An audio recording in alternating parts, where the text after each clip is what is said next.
سبحان الذی اسری بعبدہ، پاک ہے وہ ذات جو لے گئی اپنے بندے کو راتوں رات مسجد اقصی سے مسجد حرام سے مسجد اقصی تک۔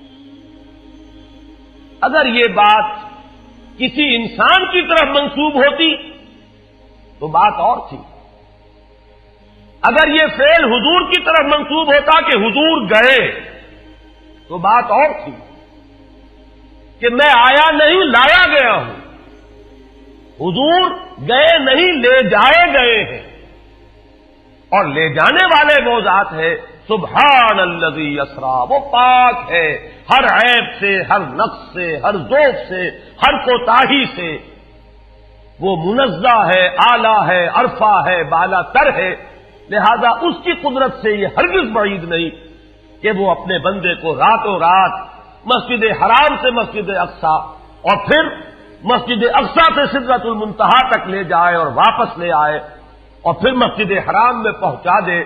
اور بعض روایات میں آتا ہے کہ وضو کا پانی ابھی بہ رہا تھا اور کنڈی جو ہے حضور کے مکان کی وہ ابھی ہل رہی تھی، معلوم ہوا وقت نہیں گزرا۔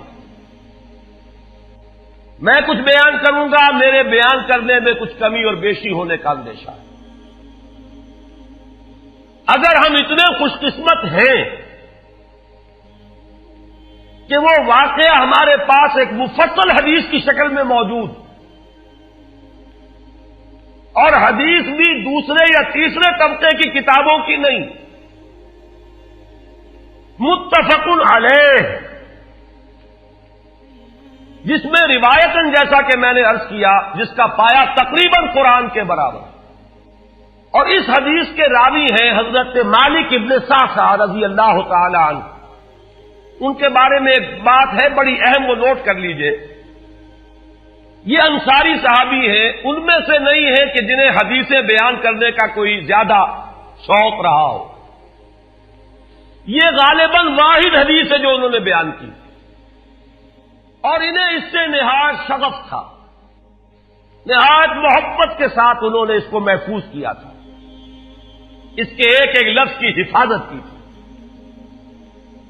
چنانچہ بعض دوسرے وہ صحابہ بھی جنہوں نے خود حضور سے یہ بات سنی ہوئی تھی، اب ایک تو وہ خود براہ راست روایت کر رہے حضور سے کہ ہم نے سنا، حضرت انس ابن مالک رضی اللہ تعالی عنہ خود، لیکن وہ صحابہ بھی ان کی خدمت میں خاص طور پر حاضر ہو کر ان سے اس روایت کو سنتے تھے، اس لیے کہ اس روایت میں ان کا درجہ بہت بلند ہے، ان کو اس سے بہت شغف تھا، تو صحابہ جو براہ راست حضور سے سن چکے وہ بھی ان کے پاس جا کر خاص طور پر اس حدیث کو سنا کرتے تھے۔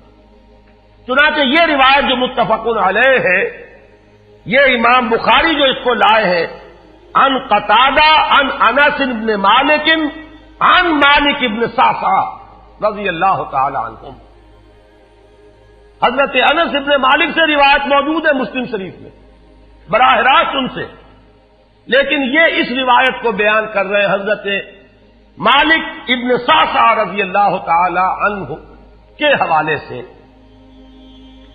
روایت کیا ہے؟ ان النبی صلی اللہ علیہ وسلم حدثهم عن لیلۃ اسری بہ۔ اب دیکھیے یہ مرفوع حدیث ہو گئی، حضرت صعصع بیان فرما رہے ہیں کہ نبی اکرم صلی اللہ علیہ وسلم نے خود ہمیں سنایا، وہ حالات و واقعات سنائے جو اس رات کو پیش آئے جس رات کے انہیں لے جایا گیا۔ قال بینما انا فی الحطیم وربما قال فی الفجر، حضور فرماتے ہیں کہ میں اسی اثنا میں کہ میں حتیم میں تھا، اور ایک دوسری روایت میں الفاظ حجر آئے ہیں، وہ بھی کہتے ہیں اسی حصے کو، مضطجعا میں لیٹا ہوا تھا، اذ اتانی آتن کہ اچانک میرے پاس ایک آنے والا آیا۔ یہ آنے والے کون ہیں؟ حضرت جبرائیل، یہ بعد میں واضح ہو جائے گا۔ فَاشْتَقَّ مَا بَيْنَ هَٰذِهِ إِلَىٰ هَٰذِهِ، حضور نے اشارہ فرمایا، اس نے یہاں سے یہاں تک میرا سینہ چاک کیا، یعنی من طفرت نہر ہی الی شعرت ہی، یہ جو گڑھا ہے حلق کا گڑھا، یہاں سے لے کر تیرے ناک تک سینہ چاک کیا، فاستخرج قلبی، اور میرا دل نکالا، ثم اعطیت بطست من ذهب مملوء ایمانا فغسل قلبی، پھر ایک تشت لایا گیا سنہری جو ایمان سے مملوء تھا، بھرا ہوا تھا، تو پھر اس کے ذریعے سے میرے اس قلب کو، سینے کو دھویا گیا، ثم غسل ثم اعید، وفی روایت اس کے بعد اس کو لوٹا دیا گیا اور پھر وہ زخم بھی سی دیا گیا۔ ایک روایت میں آتا ہے ثم غسل البطن بماء زمزم ثم ملئ ایمانا وحکمتا، اسی طریقے سے پورے پیٹ کو بھی صاف کیا گیا مائع زمزم سے، اور اس میں بھی ایمان اور حکمت بھر دیے گئے۔ ثم اعطیت بدابۃ،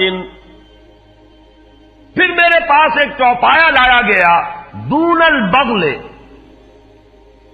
فوق الحمار، جو بغل یعنی خچر سے تو کچھ چھوٹا تھا، اور حمار یعنی گدھے سے کچھ بڑا تھا،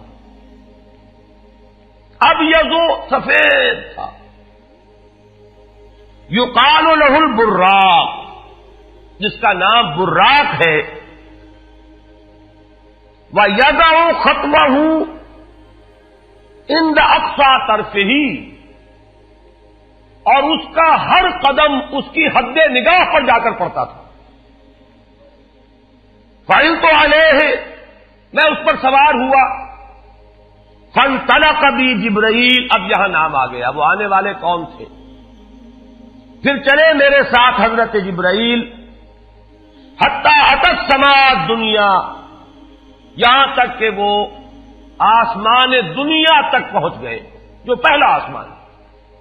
اب یہاں دیکھیے وہ روایت میں جو زمینی سفر کا درمیانی حصہ ہے وہ رہ گیا، دوسری روایات سے ہم اس کو جوڑ کر جمع کریں کہ پہلا زمینی سفر ہے، مسجد اقصیٰ تک پہنچے ہیں، وہاں جا کر روایت میں آتا ہے میں نے وہی اپنے اس خچر کو باندھا، براق کو، جہاں انبیاء باندھا کرتے تھے، اور پھر وہاں میں نے نماز ادا کی، بہت سے لوگ جمع ہوئے، میں منتظر تھا کہ کون نماز پڑھائے گا، کہ جبرائیل نے میرا ہاتھ پکڑ کر مجھے آگے کیا، میں نے نماز پڑھائی، اور پھر جبرائیل نے مجھے بتایا کہ یہ تمام انبیاء تھے جو اس دنیا میں مبعوث ہوئے ہیں، اور آج آپ نے ان سب کی امامت کی۔ یہاں سے پھر شروع ہوا ہے وہ دوسرا سفر، لیکن جب پہلے آسمان تک پہنچے، فاستفتح، انہوں نے دستک دی، کھلوانا چاہا، قیل من ھذا، پوچھا گیا کون ہے؟ قال جبرائیل، انہوں نے جواب دیا جبرائیل۔ قیل ومن معک، پوچھا گیا کہ آپ کے ساتھ کون ہے؟ دیکھیے یہاں ذہن میں رکھیے گا، اس امکان کو کوئی شخص مسترد نہیں کر سکتا کہ ان ملائکہ کے علم میں ہو، لیکن پھر بھی پوچھ رہے ہیں، قانون قانون ہے، دروازے پر دستک دینی ہوگی، آئیڈینٹی ڈسکلوز کرنی ہوگی، چاہے علم میں ہو۔ جج جو ہے وہ اپنے علم کی بنیاد پر فیصلہ کبھی نہیں دے گا، وہ تو مقدمے کی سماعت ہوگی، شہادتوں کی بنیاد پر فیصلہ ہوگا۔ ذاتی علم کی بنیاد پر کرنا ہے تو وہ خود کسی اور عدالت میں اس مقدمے کو منتقل کرے اور وہاں گواہ کی حیثیت سے پیش ہو، تو قانون قانون ہے۔ پوچھا گیا آپ کے ساتھ کون ہے؟ قال محمد صلی اللہ علیہ وسلم۔ قیل وقد ارسل الیہ، پوچھا گیا کیا انہیں بلایا گیا ہے؟ قال نعم، انہوں نے فرمایا ہاں۔ قیل مرحبا بہ فنعم المجیء، جا ففتح فلما خلصت، اس کے بعد کہا گیا مرحبا ان کے لیے، تہنیت ہے، مبارکباد ہے، خوش آمدید ہے، کیا ہی اچھے ہیں وہ جو لائے گئے ہیں۔ پھر وہ سمائے دنیا جو ہے اس کا دروازہ کھولا گیا، میں اس میں داخل ہوا، فیضا فیہا آدم، میں نے دیکھا وہاں حضرت آدم تشریف فرما ہے۔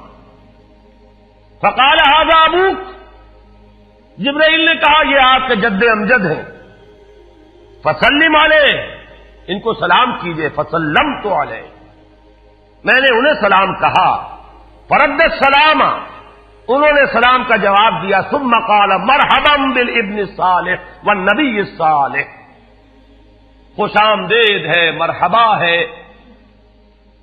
صالح بیٹے اور صالح نبی پر۔ ثم صعد بی، پھر مجھے اور اٹھایا گیا، حتی اتی السماء الثانیہ، یہاں تک کہ جبرائیل پہنچ گئے دوسرے آسمان تک۔ فاستفتح، پھر وہی سوال و جواب ہے، میں اب ترجمہ نہیں کروں گا۔ قیل من ھذا قال جبرائیل، قیل ومن معک قال محمد، قیل وقد ارسل الیہ قال نعم، قیل مرحبا بہ فنعم المجیء جاء ففتح فلما خلصت۔ جب یہ سارا اس کارروائی کے بعد داخل ہوئے ہیں دوسرے آسمان پر، فیضا یحییٰ و عیسیٰ وہو ابنا خالۃ، وہاں میں نے دیکھا کہ یحییٰ اور عیسیٰ ہیں اور یہ خالہ زاد بھائی ہیں۔ قال ھذا یحییٰ و ھذا عیسیٰ فسلم علیہما، فسلمت فردا، ثم قال مرحبا بالاخ الصالح والنبی الصالح، انہوں نے بھی کہا خوش آمدید اور مرحبا ایک صالح بھائی اور صالح نبی کو، یہاں نوٹ کیجئے گا، حضرت عیسیٰ اور حضرت یحییٰ یہ بنی اسرائیل میں سے، لہذا حضور کو اپنا بیٹا نہیں کہہ سکتے، بھائی کہہ رہے ہیں۔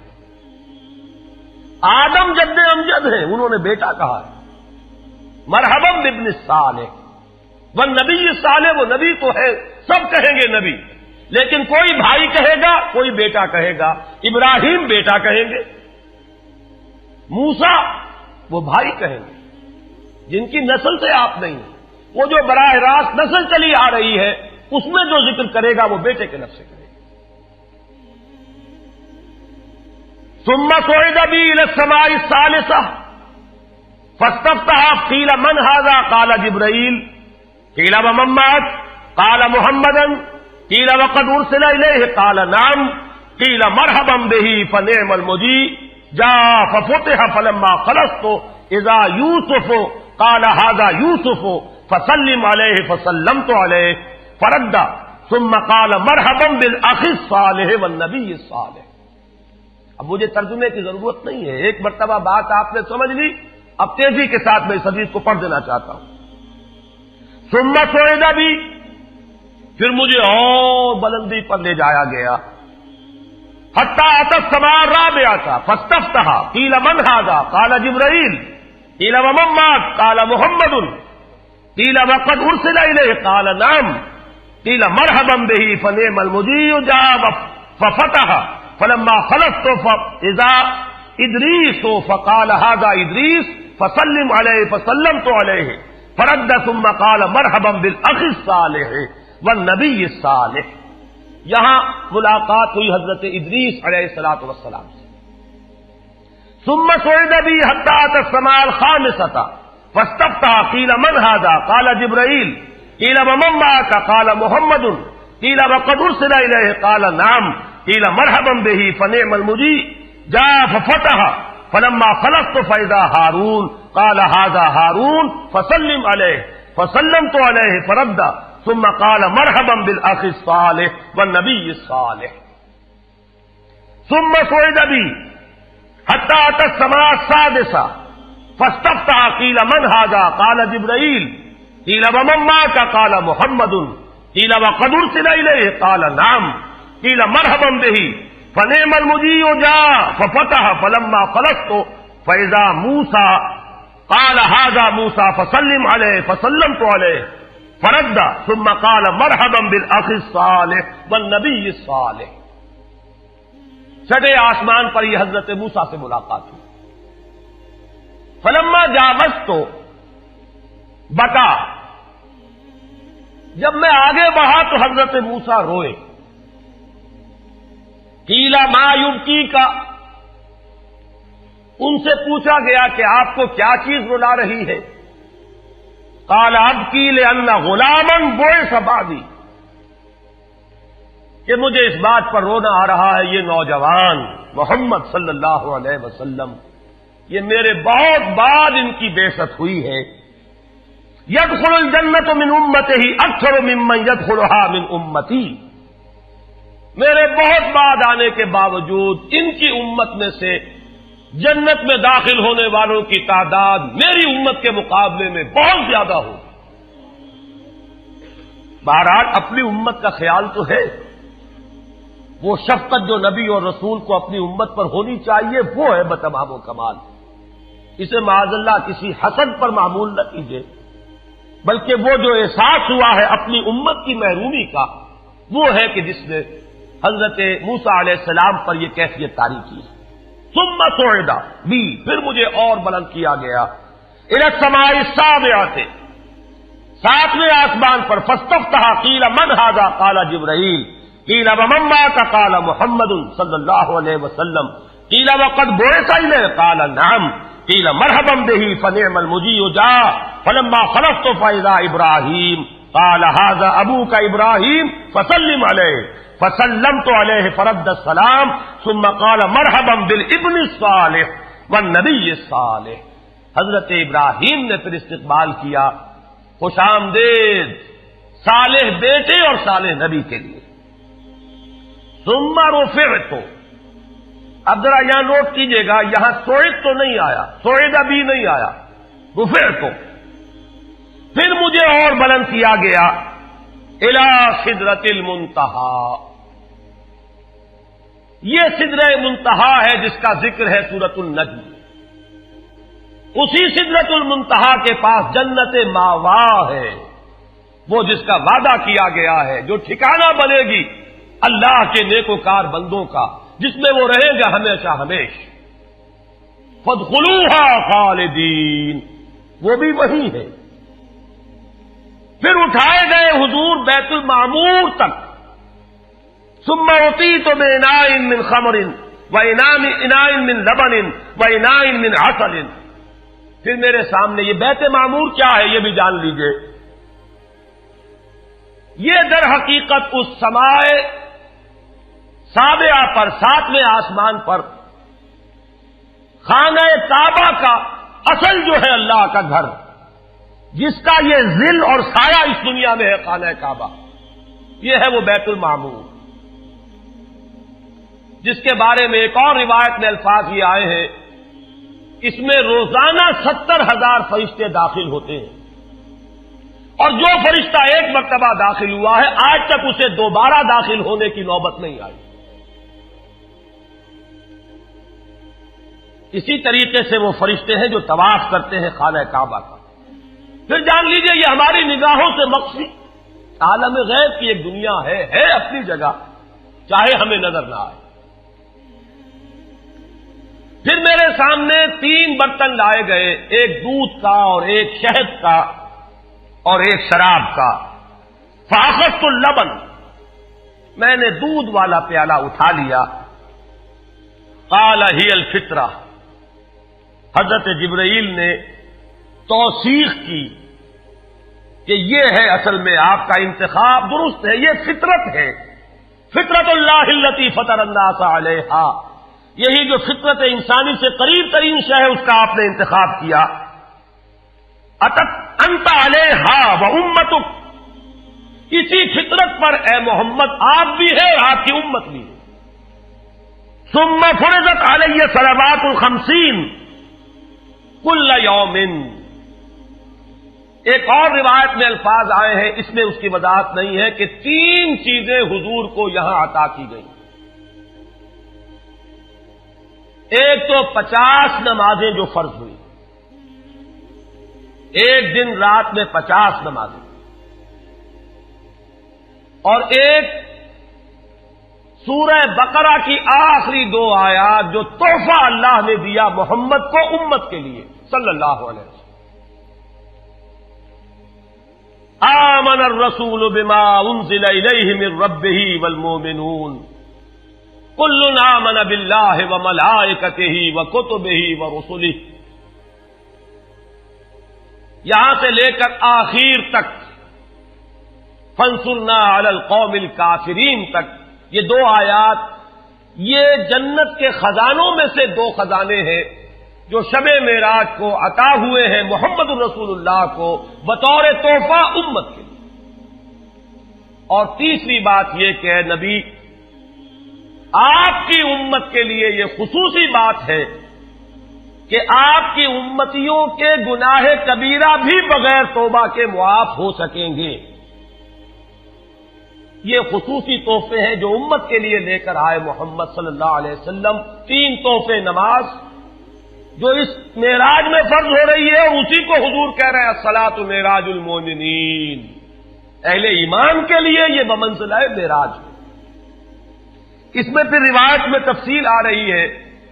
واپس جب آئے ہیں حضرت موسیٰ سے ملاقات ہوئی اور انہوں نے یہ فرمایا کہ یہ 50 نمازیں بہت ہیں, مجھے تجربہ ہے, تمہاری امت اس کا تحمل نہ کر سکے گی, واپس جاؤ درخواست کرو کم کرواؤ. حضور گئے, 10 نمازیں اس میں معاف ہوئی, 40 ہوئی. پھر یہی بات ہوئی, پھر بھیجا حضرت موسیٰ نے, پھر 30 ہوئی, پھر 20 ہوئی, چوتھی مرتبہ پھر وہ 10 اور پھر 5 رہ گئیں. اس پر بھی حضرت موسیٰ نے یہ کہا اب بھی جاؤ یہ بھی بھاری ہے.